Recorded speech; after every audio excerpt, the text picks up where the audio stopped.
This channel does not promote any violent, harmful, or illegal activities. All content provided by this channel is meant for an educational purpose only.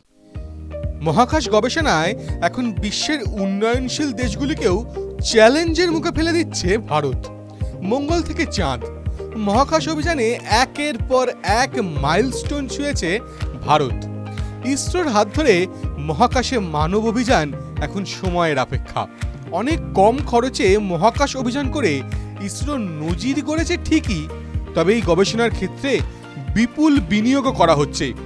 তবে সেই বিনিয়োগ থেকে কিছু ফেরত আসে কি?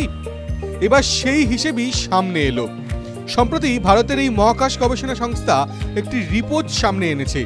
সেখানে দেখা যাচ্ছে ইসরোর বিনিয়োগের অনুপাতে লাভ হয় ঠিক কতটা। কর্ণাটকের এক শিক্ষা প্রতিষ্ঠানের পড়ুয়াদের মুখোমুখি হয়েছিলেন ইসরোর চেয়ারম্যান এস সোমনাথ। সেখানে তিনি বলেন, অন্যান্য দেশের সঙ্গে প্রতিযোগিতা করা নয়, দেশের মানুষকে পরিষেবা দেওয়াই মূল লক্ষ্য।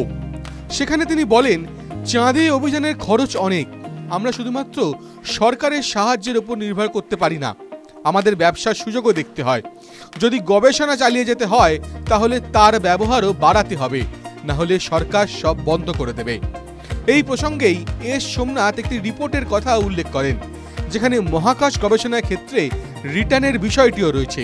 Space minister Jitendra Singh national space ডেতে জানিয়েছেন, 2014 থেকে 2024-এর মধ্যে ভারতের জিডিপিতে স্পেস সেক্টরে অবদান $6,000 কোটি।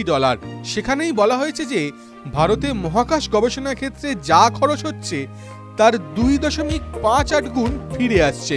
অর্থাৎ $1 বিনিয়োগ করা হলে ফিরে আসছে $2.5।